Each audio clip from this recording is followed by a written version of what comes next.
नमस्कार के टीवी में आपको दिखाने जा रहे हैं जमीनी विवाद में चली गोली, हुई मारपीट, कई लोग हुए घायल।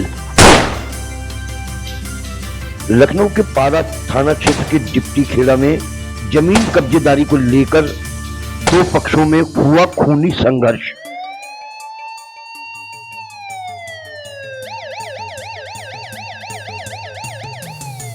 पारा थाना क्षेत्र के डिप्टी खेड़ा में 29 तारीख की रात को जमीन कब्जेदारी को लेकर हुए इस खूनी संघर्ष में कई लोग हुए हैं घायल।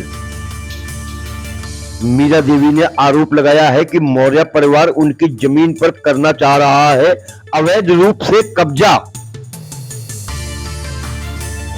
जमीन कब्जेदारी के विवाद में हुए इस खूनी संघर्ष के बाद मीरा देवी ने एक प्रेस वार्ता कर कहा कि क्या इस सरकार में दलितों को ही सताया जाएगा?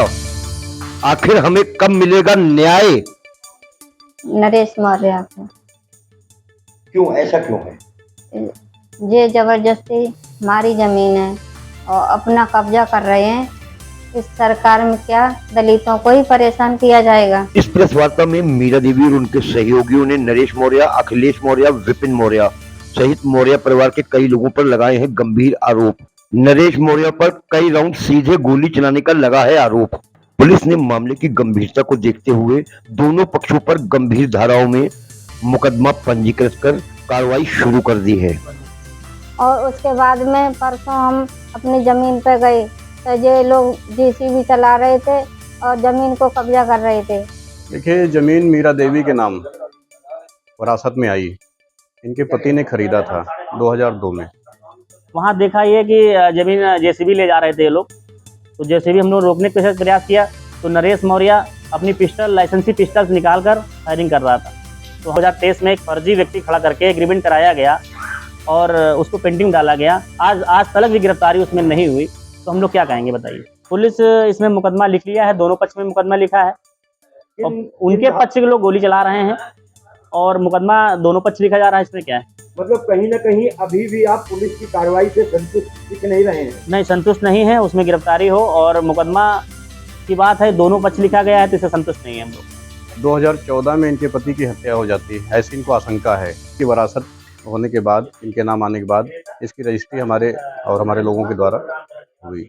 इस पर एक मौर्य परिवार है जो बगल में भट्ठा चलाता था, उस पर वो लोग अवैध कब्जा किए हुए हैं। इन मौर्य परिवार जो है ये मुकदमे को हार चुका है।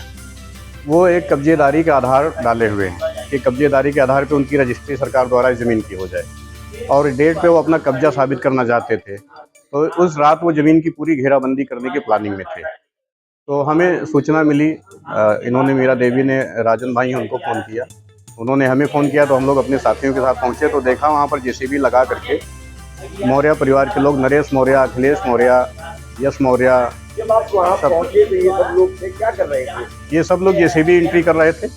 जेसीबी पीछे से आ रही थी और सब देख रहे थे, तो हम लोग जेसीबी के आगे पीछे आए और हम लोगों ने देखा कि जब अंदर जाने लगी तो उनको रोकने की कोशिश की। जब रोकने की कोशिश की तब ये लोग बवाल शुरू कर दिए, वहाँ पर मारपीट शुरू कर दिए। तो फिर हम लोग उन्हें जो है जान बचाने की कोशिश की, लेकिन उसमें जो नरेश मौर्य है उसने सीधी फायरिंग करी। पारा थाना क्षेत्र में जमीन की कब्जेदारी को लेकर हुए इस खूनी संघर्ष के बाद आरोप प्रत्यारोप का दौर जारी है। मौर्य परिवार की तरफ से अभी कोई बयान सामने नहीं आया है। खबरों से न रहे बेखबर, देखते रहे के टीवी की खबर।